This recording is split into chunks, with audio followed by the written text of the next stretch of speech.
Hello dear students, welcome to the Rajdeep classes. आज हम we form fourth year के 7th semester के syllabus के बारे में डिस्कस करेंगे। फर्स्ट हमारे सिलेबस है instrumental method of analysis, subject code है BP 701T। सेकेंड हमारा है industrial pharmacy second, subject code BP 702T। Third हमारा है pharmacy practice BP 703T। Fourth हमारा है एनडीडीएस BP 704T। एनडीडीएस जो होता है नोवेल ड्रग डिलीवरी सिस्टम होती है। अब हम बात करते हैं instrumental method of analysis BP 701T के बारे में। ये जो सब्जेक्ट होता है ये क्या डिटरमाइन करता है, ये एक फील्ड होती है एनालिटिकल केमिस्ट्री की जो इन्वेस्टिगेट करती है एनालाइट्स को। और किसके थ्रू एनालाइट को इन्वेस्टिगेट करती है? By using scientific instruments. बात करेंगे कि एनालाइट्स होते क्या हैं। एनालाइट्स एक ऐसे सबस्टांस होते हैं जिनका हम केमिकल कॉन्स्टिट्यूएंट्स जो होते हैं उसे मेजर करते हैं। इंस्ट्रूमेंटल मेथड्स क्या क्या इन्वॉल्व होती हैं, उसमें क्या होता है? Measurement of some physical properties of the compounds or substances, यानी कि किसी भी सबस्टांस या कंपाउंड का हम क्या करते हैं, फिजिकल प्रॉपर्टी मेजर करते हैं, वो हमारा इन्वॉल्व होता है इंस्ट्रूमेंटल मेथड में। इंस्ट्रूमेंटल मेथड ऑफ एनालिसिस में जो हमारे सिलेबस का फर्स्ट टॉपिक है वो क्या है? UV visual spectroscopy. सबसे पहले हम देखेंगे कि स्पेक्ट्रोस्कोपी होती क्या है। Spectroscopy is the branch of science that deals with the study of interaction of matter with light, यानी कि स्पेक्ट्रोस्कोपी साइंस की एक ऐसी ब्रांच होती है जिसमें किसी भी मैटर्स का जो इंटरेक्शन होता है लाइट से, उनके बारे में स्टडी की जाती है। इसको हम अदर वे में कैसे डिफाइन कर सकते हैं? Study of interaction of electromagnetic radiations with matter, यानी कि जो हमारे मैटर होते हैं वो इलेक्ट्रोमैग्नेटिक रेडिएशन से कैसे इंटरेक्ट करते हैं, उनकी स्टडी हमारा स्पेक्ट्रोस्कोपी कहलाता है। नेक्स्ट टॉपिक हमारा है इलेक्ट्रोमैग्नेटिक रेडिएशंस। इलेक्ट्रोमैग्नेटिक रेडिएशंस क्या होती हैं? It refers to the wave of electromagnetic field. जो हमारी इलेक्ट्रोमैग्नेटिक फील्ड की जो वेव्स होती हैं वही हमारे इलेक्ट्रोमैग्नेटिक रेडिएशंस कहलाती हैं। It consist of discrete package of energy which are called as photons. इसमें क्या होती हैं? डिस्क्रीट पैकेज होती हैं फोटॉन्स की। फोटॉन्स क्या होते हैं? A photon consist of an oscillation electric field denoted by E and an oscillating magnetic field denoted by M which are perpendicular to each other. Photons क्या होते हैं? फोटॉन्स जो होते हैं उनमें क्या होती है? ऑसिलेटिंग इलेक्ट्रिक फील्ड और ऑसिलेटिंग मैग्नेटिक फील्ड्स दोनों क्या होते हैं? एक दूसरे से परपेंडिकुलर होते हैं, वो हमारे फोटॉन कहलाते हैं।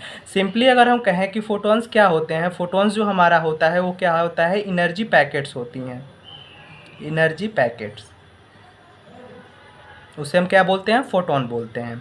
इसमें हम फ्रीक्वेंसी के बारे में देखेंगे। फ्रीक्वेंसी क्या होती है? Frequency is defined as the number of times electric field radiation oscillated in 1 second, यानी कि 1 सेकेंड्स में कितने हमारे radiation electric field radiations oscillate कर रही हैं, उसे हम क्या कहते हैं? फ्रीक्वेंसी कहते हैं। इसे हम किससे डिनोट करते हैं? It is denoted by hertz, the H J से डिनोट करते हैं। 1 hertz is equal to 60 vibration per minute, यानी कि 60 वाइब्रेशन पर मिनट्स अगर होती हैं उसको हम क्या बोलते हैं? 1 हर्ट्स बोलते हैं। अब नेक्स्ट टॉपिक हमारा है वेवलेंथ। वेवलेंथ क्या होती है? It is the distance between the two nearest part of the wave in the same phase, that is distance between two nearest crest और ट्रफ। क्रेस्ट हमारा क्या होता है? जैसे हम देखें अगर यहाँ पे जो हमारी इलेक्ट्रिक फील्ड है उसमें क्या होता है, जो टॉप वाले हमारे एरियाज होते हैं उसे हम क्रेस्ट बोलते हैं और जो बॉटम वाली एरिया होती है उसे हम ट्रफ बोलते हैं। इन दोनों के बीच का जो डिस्टेंस होता है वो क्रेस्ट वो या तो क्रेस्ट के बीच का डिस्टेंस या तो दो ट्रफ के बीच का डिस्टेंस जो हमारा होता है वो हमारी वेवलेंथ कहलाती है। इसका यूनिट क्या होता है? It is denoted by lambda. Next हम देखेंगे वेव नंबर क्या होते हैं। Number of waves passed through a space of 1 centimetre. It means 1 centimetre में जितने हमारे वेव्स होंगे वो हमारे वेव नंबर कहलाएंगे। सपोज हमारा यहाँ पे 1 सेंटीमीटर लेंथ है, उसमें जितने नंबर ऑफ वेव्स होंगे वो हमारे क्या कहलाएंगे? वेव नंबर कहलाएंगे। इसका क्या होता है unit? It is denoted by mu bar which is equal to 1 by lambda. यहाँ पे क्या होता है? यहाँ से अगर हम कहें कि ये जो हमारा म्यू बार होता है वो इन्वर्सली प्रोपोर्शनल होता है 1 बाई लेमडा के, यानी कि जितना ज़्यादा वेवलेंथ होगा उसका वेव नंबर उतना ही कम होगा और जितना ज़्यादा वेव नंबर होगा उसकी वेवलेंथ उतनी कम होगी। आगे हम देखेंगे जो ultra violet and visual spectroscopy deals with the recording of the absorption of radiation in the UV and visual region of electromagnetic spectrum. इसमें क्या होता है, जो हमारी अल्ट्रा वायलेट और विजुअल स्पेक्ट्रोस्कोपी जो होती है वो क्या डील करती है, जो भी हमारे रिकॉर्डिंग्स है, किस चीज़ की रिकॉर्डिंग्स यहाँ पे होती है, absorption of radiation in the UV and visual region of electromagnetic spectrum. यानी कि इलेक्ट्रोमैग्नेटिक स्पेक्ट्रम में जो हमारे एब्जॉर्प्शन होती है रेडिएशन की, किस रीजन में, यूवी एंड विजुअल रीजन में, वो हमारे क्या होते हैं, रिकॉर्डिंग्स होते हैं अल्ट्रा वायलेट और विजुअल स्पेक्ट्रोस्कोपी में। द यूवी रीजन एक्सटेंडेड, हम यहाँ पे आप देखेंगे क्या वेवलेंथ क्या होती है हमारे यूवी रीजन की, उसकी जो वेवलेंथ होती है एक्सटेंड करती है 10 to 400 नैनोमीटर। ये नैनोमीटर जो हमारा है वो क्या, हम वेवलेंथ, हमारा वेवलेंथ की यूनिट है। अगर इसमें बात करें, दो रीजन होती हैं यूवी रीजन में, एक होता है नियर यूवी रीजन, एक होता है फॉर या vacuum UV region. Near UV region की अगर वेवलेंथ की बात करें तो ये 200 नैनोमीटर टू 400 नैनोमीटर होती है। फॉर वैक्यूम यूवी रीजन की बात करें तो 10 to 200 नैनोमीटर। अब विजिबल रीजन की वेवलेंथ की बात करते हैं तो वो क्या होता है, 400 to 800 नैनोमीटर तक एक्सटेंड होती है। आगे नेक्स्ट है हमारा absorption of EMR in the UV and the visual region induce the excitation of an electron from a lower to higher molecular orbital।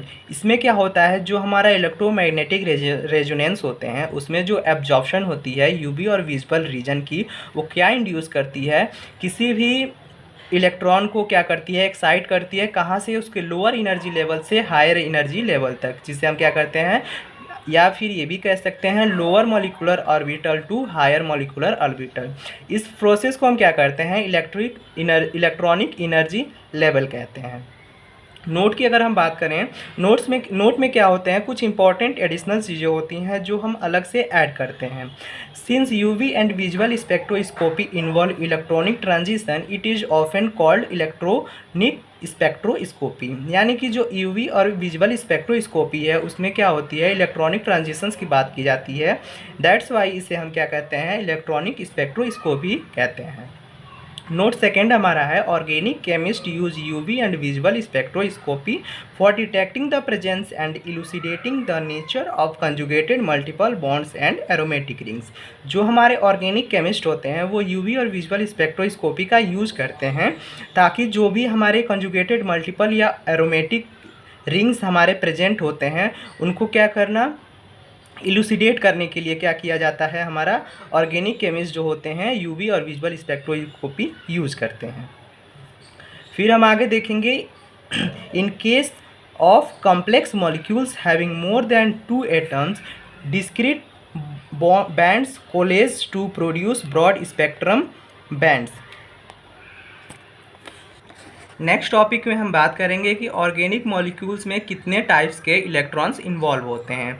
इसमें कितने टाइप्स के इलेक्ट्रॉन्स इन्वॉल्व होते हैं, हमारा एक सिग्मा इलेक्ट्रॉन होती है, एक हमारा लैम्डा इलेक्ट्रॉन, एक हमारा सिग्मा इलेक्ट्रॉन होता है, एक हमारा पाई इलेक्ट्रॉन होता है, एक हमारा क्या होता है, एन इलेक्ट्रॉन होता है। अब इंडिविजुअली इनका डिस्क्रिप्शन अगर हम देखते हैं तो जो हमारा सिग्मा इलेक्ट्रॉन्स होते हैं, these electrons are involved in saturated sigma bonds. ये क्या होते हैं, जो हमारे सेचुरेटेड सिग्मा बॉन्ड्स होती हैं उसमें हमारे सिग्मा इलेक्ट्रॉन्स इन्वॉल्व होते हैं, such as those between carbon and hydrogen in paraffin. यानी कि पैराफिन के जो हाइड्रोजन और कार्बन होते हैं उनके बीच में जो हमारे सिग्मा बॉन्ड्स होते हैं वो उसमें कौन सी इलेक्ट्रॉन होती है, हमारे सिग्मा इलेक्ट्रॉन्स होती हैं। As the amount of energy required exciting the electron of sigma bond is much more than that produced by UV light, compound containing sigma bond do not absorb UV radiation, thus paraffin compound are frequently useful as solvent. इस paragraph से हमें ये समझ में आता है कि जो हमारे क्या होते हैं, सिग्मा बॉन्ड्स के सिग्मा इलेक्ट्रॉन्स होते हैं उनकी जो एक्साइटेशन एनर्जी होती है वो ज़्यादा होती है, किससे, जो हमारे यूवी लाइट की एनर्जी होती है उससे ज़्यादा ही होती है। ठीक है, इसलिए जो कंपाउंड्स होते हैं जिनमें सिग्मा बॉन्ड्स होती हैं वो यूवी रेडिएशन एब्जॉर्ब नहीं कर पाती हैं। दैट्स वाई जो हमारे पैराफिन्स होते हैं या फिर पैराफिन कंपाउंड्स होते हैं उनको फ्रिक्वेंटली हम एज अ सॉल्वेंट यूज करते हैं। ये इसलिए यूज हम कर रहे हैं क्योंकि उसमें क्या होती है, जो पैराफिन्स में हमारे सिग्मा बॉन्ड्स में जो सिग्मा इलेक्ट्रॉन्स होते हैं वो हमारे यूवी लाइट को एब्जॉर्ब नहीं कर पाते हैं। नेक्स्ट हमारा है पाई इलेक्ट्रॉन्स। पाई इलेक्ट्रॉन्स क्या होते हैं? These electrons are involved in unsaturated hydrocarbon, जैसे हमारे ट्राइन्स हो गई, एरोमेटिक कार्बन्स हो गए, उनमें क्या हो पाए जाते हैं? पाई इलेक्ट्रॉन्स पाए जाते हैं। एन इलेक्ट्रॉन्स क्या होते हैं? ये ऐसे इलेक्ट्रॉन्स होते हैं जो कि बॉन्डिंग में इन्वॉल्व नहीं होते हैं। These are the electrons present when compound have hetero atoms like nitrogen, sulfur, oxygen, halogen etc. यानी कि एन इलेक्ट्रॉन्स जो होते हैं वो कौन से इलेक्ट्रॉन्स होते हैं? जो हमारे हेटेरो एटम्स होती हैं जिन कंपाउंड्स में, जैसे कि हमारा हेटेरो एटम्स कौन कौन सी होती हैं? जैसे हमारा नाइट्रोजन हो गया, सल्फर हो गया, ऑक्सीजन हो गया, हेलोजन हो गया, ये सारे क्या होती हैं? हेटेरो एटम्स होती हैं। इनमें पाई जाने वाली इलेक्ट्रॉन एन इलेक्ट्रॉन्स कहलाती हैं। नेक्स्ट हम क्या देखें? जो हमारा प्रिंसिपल इन्वॉल्व होता है यूवी विजिबल स्पेक्ट्रोस्कोपी में, इसमें क्या होता है? Energy absorb in the UV visible region produces changes in the electronic energy of the molecule resulting from transition of valence electron in the molecule. इसमें ये होता है जो एनर्जी एब्जॉर्ब हुई रहती है यूवी विजिबल रीजन से, वो क्या प्रोड्यूस करती है? जो हमारी इलेक्ट्रॉनिक एनर्जी होती है किसी भी मॉलिक्यूल्स की, उसमें चेंजेस लाते हैं। और वो क्या रिजल्ट करती है? जो ट्रांजिशन होती है वैलेंस इलेक्ट्रॉन की उस मॉलिक्यूल में, वो किसके द्वारा हमारा होता है? जो हमारी एनर्जी एब्जॉर्ब होती है किसमें? यूवी विजिबल रीजन में, उसके थ्रू वो क्या होता है? हमारा ट्रांजिशन होता है किसका? वैलेंस इलेक्ट्रॉन का। वैलेंस इलेक्ट्रॉन्स क्या होते हैं? जो हमारे किसी भी एटम के आउटर मोस्ट पार्ट में हमारा जो इलेक्ट्रॉन प्रेजेंट होता है उससे वैलेंस सेल में, उसे हम वैलेंस इलेक्ट्रॉन बोलते हैं। 3 types of electrons involved in organic molecule are. हम देखेंगे कितनी तरीके के ऑर्गेनिक मॉलिक्यूल में इलेक्ट्रॉन्स प्रेजेंट होते हैं। तो क्या होते हैं? सिग्मा इलेक्ट्रॉन, पाई इलेक्ट्रॉन और एन इलेक्ट्रॉन, जो हम प्रीवियसली अभी डिस्कस किए हैं। अब नेक्स्ट हम देखेंगे UV and visual light are energetic enough to promote outer electron to higher energy level.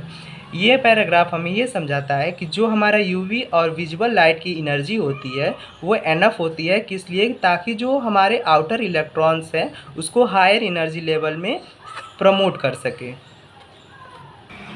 Next paragraph हमारा है the analyte concentration in solution can be determined by measuring the absorptions at some wavelength and by applying the Beer Lambert's law.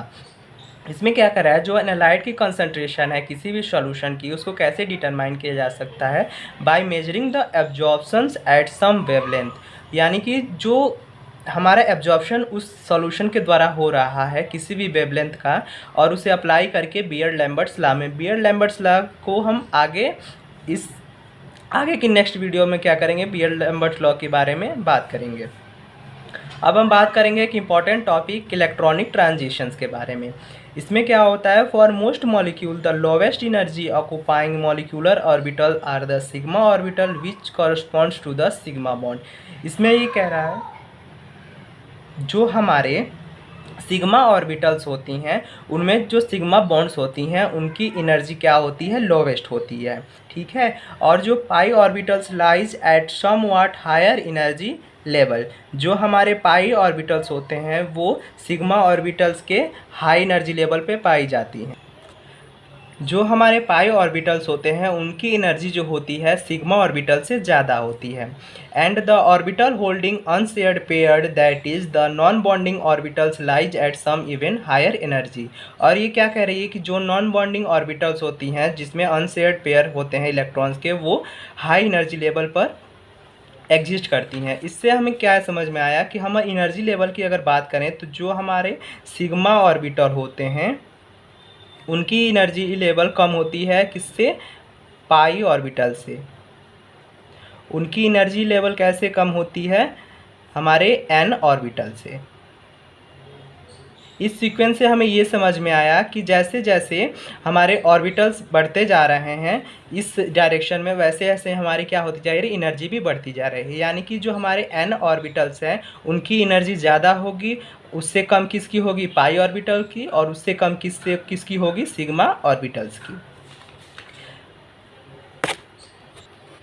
In orbitals की अगर हम representation की बात करें तो जो हम बात किए हैं अभी कि सिग्मा बॉन्डिंग जो हमारी होती है उसकी लोवेस्ट एनर्जी होती है, उससे ज़्यादा एनर्जी किसकी होती है? पाई बॉन्डिंग की। उससे ज़्यादा किसकी होती है? नॉन बॉन्डिंग की, जो हमारे अनशेयर पेयर इलेक्ट्रॉन्स होते हैं, उससे ज़्यादा होती है पाई स्टार एंटी बॉन्डिंग की, उससे ज़्यादा हो किसकी होती है, सिग्मा स्टार की, जिसे हम एंटी बॉन्डिंग बोलते हैं।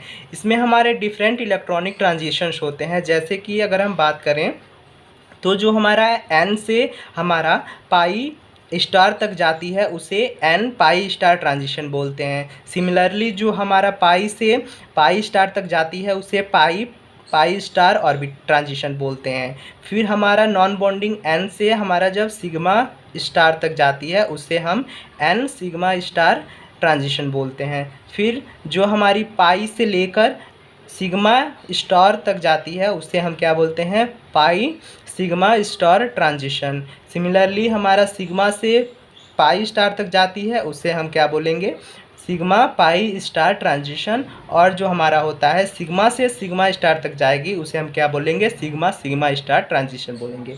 इस डायरेक्शन में हम क्या करते हैं, एनर्जी की लेवल दिखाती हैं, जो क्या करती है, जो प्रेजेंट कर रही है कि जो हमारा एनर्जी लेवल है वो बॉटम से टॉप जाते टाइम पे क्या हो रही है, इंक्रीज हो रही है। हम अब इम्पोर्टेंट जो हमारे इलेक्ट्रॉनिक ट्रांजिशंस हैं उनकी इंक्रीजिंग एनर्जी के बारे में बात करेंगे। तो जो हमारे सबसे ज़्यादा एनर्जी किस में लगती है, सिग्मा से सिग्मा स्टार तक जो हमारे ट्रांजिशन होते हैं उनमें लगती है। इसके एग्जांपल्स क्या होते हैं, जैसे कि हमारे एल्केन्स में होते हैं। देन आफ्टर क्या होता है, सिग्मा से हमारे पाई स्टार तक जाती हैं, उसकी किससे कम होती है, इस वाले ट्रांजिशन से कम होती है। इसमें क्या होता है, जो कार्बोनाइल कंपाउंड्स होते हैं जैसे कि हमारा एल्डिहाइड हो गया या हमारे कीटोन्स हो गए, ठीक है, ये कार्बोनाइल कंपाउंड होती हैं। इनमें कौन सी ट्रांजिशन पाई जाती है, सिग्मा से पाई स्टार। फिर क्या होती है, पाई से पाई स्टार जो ट्रांजिशन होती है वो एल्कीन्स में या एल्काइंस में पाई जाती है, ठीक है, जैसे कि कार्बोनाइल कंपाउंड्स आ जाएंगे एल्कीन्स के अंदर, या फिर एजो कंपाउंड्स आ जाएंगे, ठीक है। यानी कि जो हमारे पाई से पाई स्टार की जो बॉन्डिंग है, ट्रांजिशन स्टेट, वो किस में पाई जाती है, एल्कीन्स में, एल्काइंस में, कार्बोनाइल कंपाउंड्स में, एजो कंपाउंड्स हैं, इनमें सब में क्या पाई जाती है, पाई से पाई स्टार तक की ट्रांजिशन पाई जाती है। फिर एन से सिग्मा स्टार तक जो ट्रांजिशन होती है वो किस में पाई जाती है, ऐसे कंपाउंड्स में जिनमें क्या हो, हेटेरो एटम्स, जैसे कि ऑक्सीजन हो गया, नाइट्रोजन हो गया, सल्फर हो गया, हेलोजन्स हो गए, ठीक है। इनमें क्या पाई जाती हैं, हमारे एन से सिग्मा स्टार तक की इलेक्ट्रॉनिक ट्रांजिशन पाई जाती है। एन से फिर हमारा पाई स्टार तक की जो ट्रांजिशन होती है वो किस में पाई जाती है, कार्बोनाइल कंपाउंड्स में पाई जाती है।